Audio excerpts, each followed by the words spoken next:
en termes de soutien, en termes d'apport technique auprès des journalistes. J'aimerais, au nom de la presse de Kinshasa, vous demander, si possible, que ces journalistes soient relaxés pour qu'ils fassent son travail.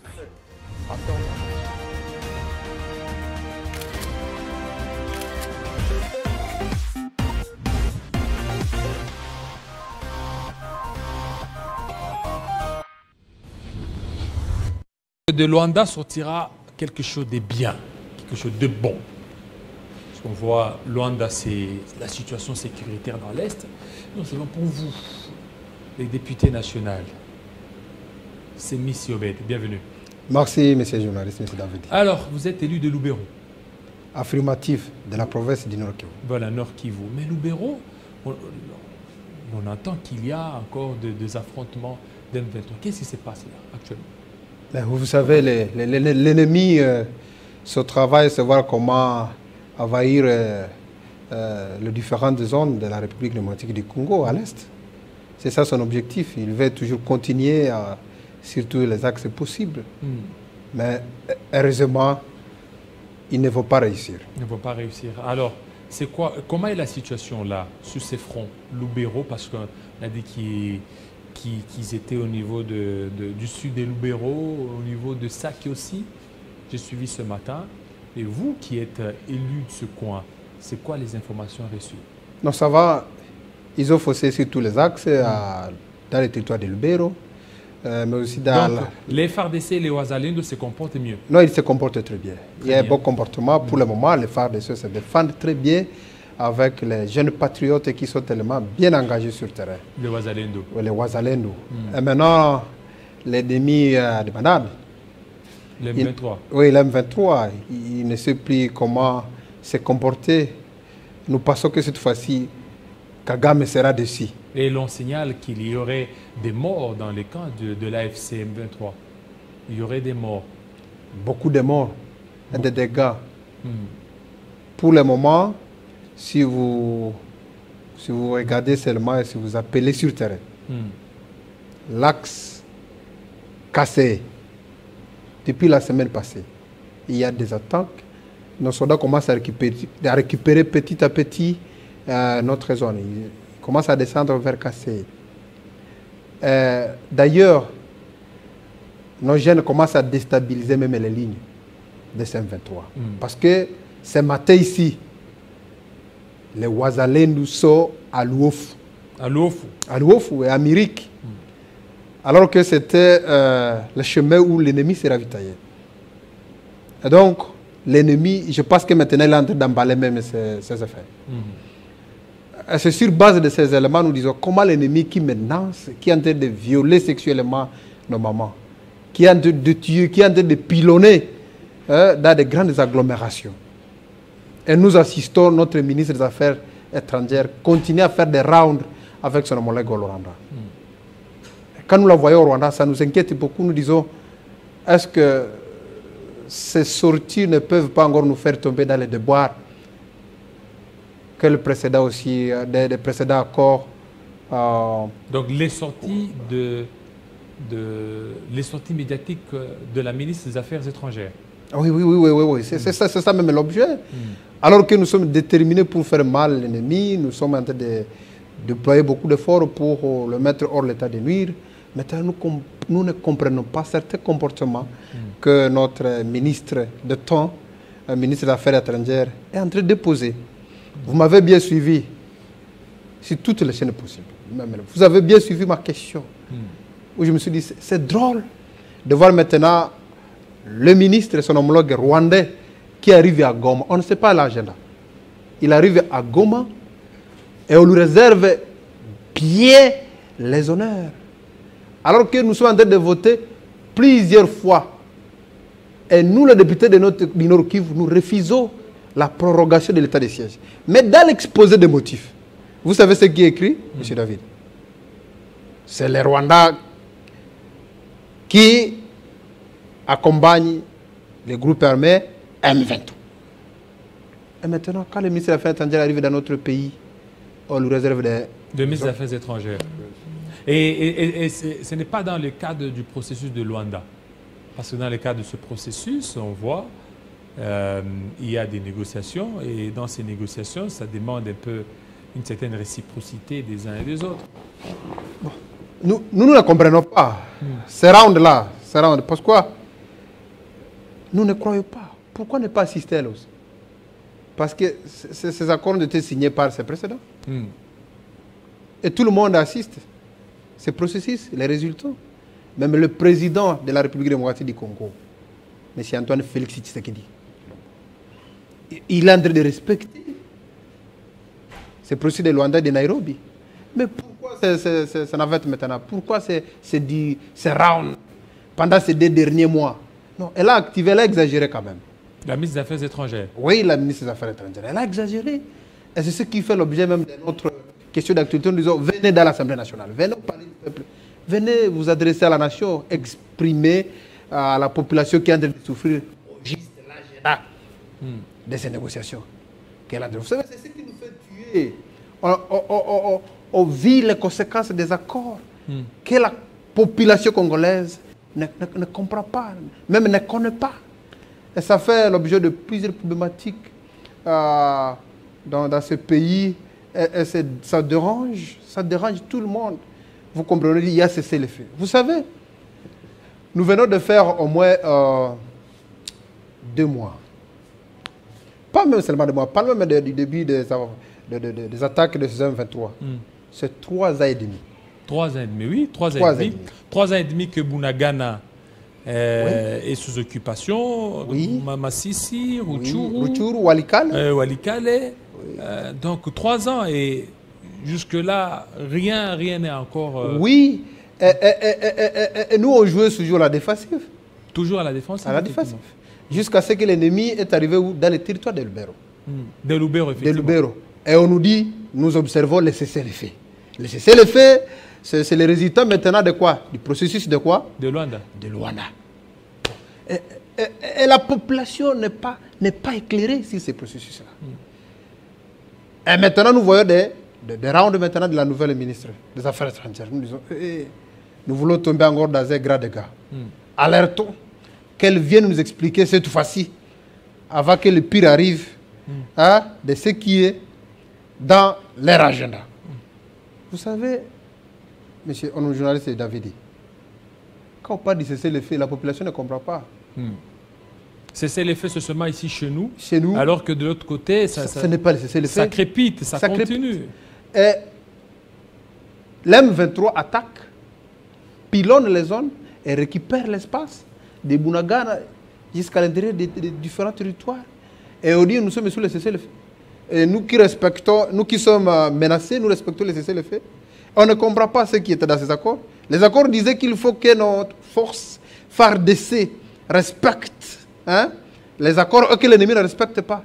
Vous comprenez toutes ces questions. Et ça nous amène à être très frustrés alors que nous sommes des élus légitimes du peuple. C'est pourquoi nous ne voulons plus tomber dans ces mêmes erreurs. Nous demandons à la ministre de venir au pas. Alors aujourd'hui, est-ce qu'au niveau des Nairobi, on peut s'attendre à quelque chose de positif, à quelque chose de consistant? C'est même l'objet de ma question d'actualité. Parce que la personne qui doit répondre, c'est qui? C'est la ministre d'État. Madame la ministre d'État, y a-t-il de l'espoir de tout ce qui se passe dans le processus de Nairobi, de Luanda? De Luanda, oui. Ou peut-être c'est sur base de tout ce que vous avez comme suspicion du résultat, c'est la cause qui fait à ce que vous puissiez faire des rounds où? À Kigali, au Rwanda. Vous comprenez? Vous-même, c'est une question très pertinente. Et si je me permets de répondre, je vais répondre quoi? C'est ça l'objet même de la question. Qu'elle vient nous dire réellement au sein de l'Assemblée. Est-ce que, où êtes-vous avec ces négociations pour le moment? Et nous nous attendons à quoi? Et quand elle va venir répondre à ces différentes questions, nous pensons que le peuple congolais... Est-ce que vous croyez que certaines choses dont il dispose comme information qui relèvent de la sécurité de l'État, il ne va pas peut-être vous le dire. Il ne vous le dira pas. Parce qu'il y a certaines choses qui relèvent du secret d'État. Il ne peut pas vous dire peut-être en plénière ou elle pourra vous dire en coulisses, pas en plénière. Bon, ce n'est pas un problème.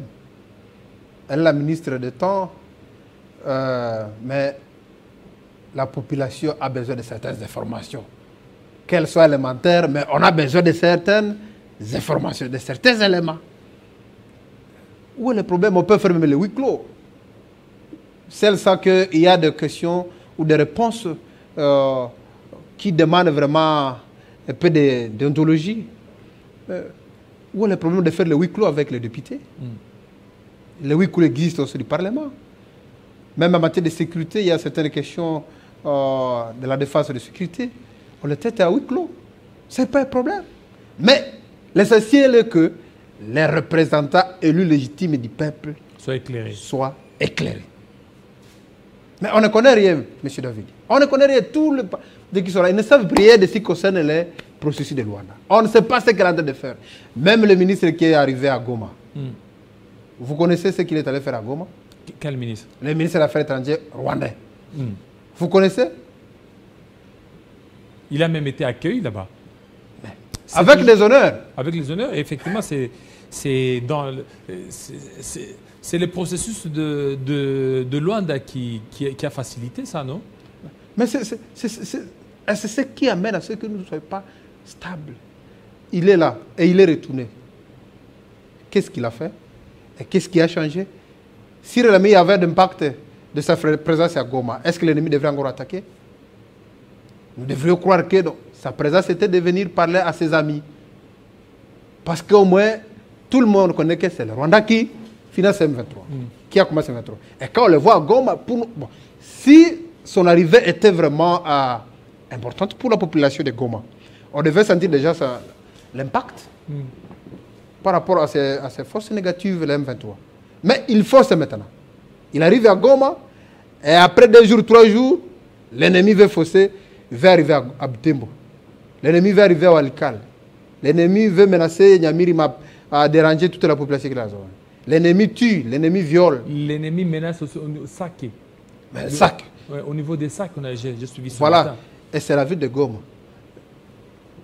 Monsieur David, tout le territoire de la province de Nord-Kivu soit envahi. Vous le savez très bien depuis longtemps. Le territoire de Beni est menacé par les ADF. Voilà le territoire de Lubero qui est une grande partie menacée par les M23. Le territoire de Rutshuru, menacé par les M23. Le territoire de Massissi, menacé par les M23. De Walikale, de Nyiragongo. Donc il ne reste que maintenant la ville de Goma, la ville de Butembo et la ville de Beni. Mais donc 3 villes. 3 villes seulement. Goma, Butembo et Beni. Et Beni. C'est tout. Tous les territoires sont envahis. Tous les territoires. Et c'est ce qui fait l'objet de tous les jours des dangers. Pourquoi cet état de siège? Donc, au niveau du Nord Kivu, oui, il n'y a que seul Goma, Butembo et Beni. Et ville de Beni. Parce qu'il y a territoire de Beni et il y a ville de Beni. Il ne reste que la ville de Beni, ville de Butembo et la ville de Goma. C'est seulement les villes qui ne sont pas attaquées. Et les autres tous les territoires sont sous occupation. Sous occupation des troupes. C'est comme ça que la population est étouffée. On ne sait plus. Ça fait de cela 3 ans. Il n'y a plus la communication entre Goma et Butembo. Il n'y a pas de communication. Il n'y a pas de communication. Donc même Goma aussi, donc Goma serait aussi asphyxié. Parce que si déjà vous prenez toutes les villes tout autour de Goma. Pas sera. Goma est asphyxié de gens. Goma est asphyxié. Vous savez, Goma, je ne sais pas comment vous le dites tous les jours que c'est une ville touristique, oui. Mais c'est une ville qui vit le danger à chaque moment. Vous voyez, vous êtes d'accord avec moi, l'ennemi est à Kibumba, là, côté de Kibumba. Là. Kibumba, au niveau de Goma, c'est la même chose. Oui, et puis... Vous avez été là. À côté, il y a le lac. C'est là que vous avez été informé récemment du naufrage que nous avons laissé là-bas. Donc la ville est asphyxiée. On ne sait pas où. À côté, c'est le Rwanda. Maintenant, le pays qui ne veut pas le bien-être de la population congolaise. Et à chaque fois, la vie devient de plus en plus chère. La vie sociale. La vie sociale est très, très chère. Très, très chère. Comment on va avoir les braises? Là, il n'y a pas de courant pour préparer la nourriture, ce sont des braises. Et ces braises nous viennent du territoire de Lubero, des Massissi, des Rutshuru. Mais il n'y a plus la communication, c'est grave. La nourriture, c'est grave. Ces plages ici qui doivent intervenir pour la construction des meubles et des maisons. À Goma, conçu plus à plage. Et ces plages nous viennent d'où? Du territoire de Lubero, du territoire de Rutshuru. Il n'y a plus l'endroit de tous ces éléments. La ville est déjà asphyxiée. Donc l'état de siège gère seulement Goma, Butembo et ville de Beni. Alors que leur mission principale, c'est de neutraliser ces groupes. Et on est déjà à 3 ans. Donc vous comprenez, notre question est tellement indispensable parce que malgré les tours que la ministre d'État, ministre des Affaires étrangères est en train d'effectuer au Rwanda, il n'y a pas d'impact. Donc il y a un problème de la diplomatie, donc la diplomatie fait un grand défaut. Oui, parce que nous avons deux plans. Nous avons la voie militaire qui a de faire son travail et la voie diplomatique. Et maintenant, la ministre va venir nous aider à nous éclairer bien sur la question diplomatique parce que, au moins sur le plan militaire, nous-mêmes nous sommes en train de vivre la réalité. Et c'est pourquoi, depuis que nous sommes en train d'observer les cessez-le-feu, l'ennemi qui attaque, il y a perte de vie. Nos militaires sont en train de mourir sur le feu. Nos jeunes patriotes qui se donnent sont en train de mourir sur le feu. Alors que leurs conditions ne sont pas réunies. J'ai été dans les zones très sensibles. Nous avons effectué la fois passée une sortie avec le ministre de l'Intérieur. Nous avons été avec le vice-ministre de la Défense. Nous avons été avec le ministre du Développement rural, Moundo Boutono. Nous avons été avec le ministre de la Coutumier, Mamindende. J'ai eu le courage d'arriver dans les faits du territoire. J'ai été à Bingi. J'ai été sur les premières lignes. Mais il arrive le moment où même nos jeunes patriotes n'ont pas mangé. Même nos soldats. J'étais avec le colonel à Bing qui m'a rassuré qu'il m'a donné au fait, mais 2 jours, quand la ration n'est pas sur le terrain. Et on a été aussi avec vous, avec la ministre des Affaires sociales. Oui, on est. Nathalie Azemoula. Oui. Et c'est comme ça que j'ai sollicité la ministre des Affaires sociales, Aziza. Hein? La mère de veuve, la mère de maman, la mère des orphelins. Je vis son expérience qui est extra. Hein? Une maman à qui j'ai adressé d'ailleurs aussi mes problèmes sérieux d'ordre humanitaire que nous traversons dans le territoire dans le Grand Nord. De façon générale. Elle a écouté. Laissez-moi vous informer. Elle m'a rassuré hier que bientôt nous irons avec elle dans le Grand Nord. Dans le Grand Nord. Dans le Grand Nord. Elle m'a rassuré. Et donc, déjà, j'informe à la population qui est à l'Est que dans le Grand Nord, que je vais venir avec la ministre des Affaires sociales, la maman des orphelins, la maman de veuves, la maman de femmes des militaires, hein, la maman des hôpitaux. Hein? Bientôt, on sera sur le terrain avec elle. Elle m'a appelé hier. Et ça m'a fait grandement plaisir. Et je me suis dit, voilà la maman qui écoute. Nous avons fait beaucoup de mouvements avec vous. On était à Chipush. Nous avons été au Katanga, n'est-ce pas? Grâce à elle, j'ai connu Furungu maintenant. On a été à Kambove aussi. Kambove, Fungurume, Kokolwezi. À Kolwezi aussi, non? À Likasi. À Likasi, partout là, on était ensemble. Oui, on était ensemble. Et je vis ce qu'elle a fait, c'est pourquoi je me suis dit, non, il y a des bonnes mamans dans ce pays.